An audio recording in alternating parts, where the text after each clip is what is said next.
Here we're going to look at question 75 from the IMAT 2012 paper. So in this question we're given 5 different variables and asked which of the following is not a vector. So if you'd like to have a go at this question yourself, then please pause the video now, otherwise let's have a go at it together. So to answer this question, let's think about what a vector actually is. And basically a vector is just a property which has direction. So this is the defining characteristic of vectors which make them different from scalar quantities, and that is just that they have this direction associated with them. So bearing that in mind, let's look at our first variable, which is velocity. Now, velocity is basically just the vector version of speed. You can have a velocity of 10 meters per second in one direction, or a velocity of minus 10 meters per second, which just means you're going 10 meters per second in the opposite direction.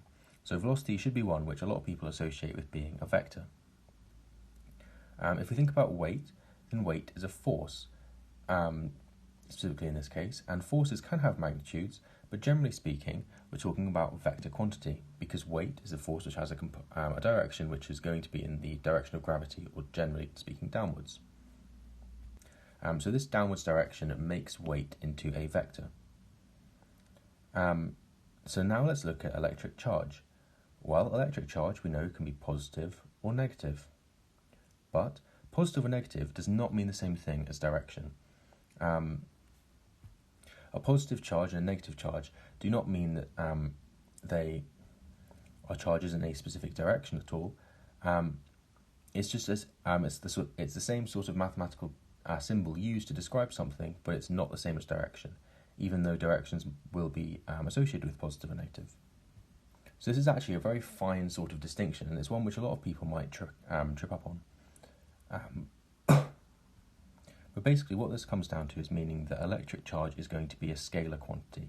So even though there are positive and negative values of it, it is nonetheless a scalar.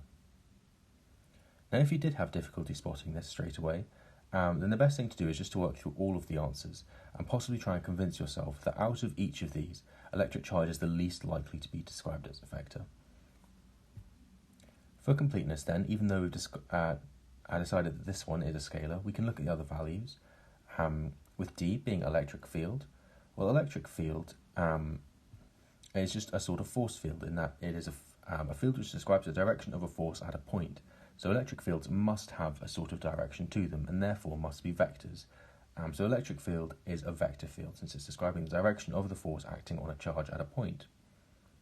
Now this sort of should help kind of associate the difference of electric charge from being a vector quantity, in that the force on electric charge is going to be a vector quantity, but the charge itself is a scalar part of that force.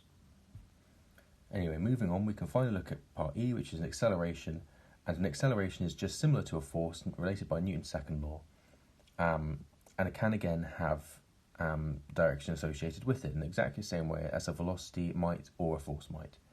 So acceleration is also going to be a vector, and therefore, as we saw earlier, c is going to be the only scalar quantity, so the answer is going to be C.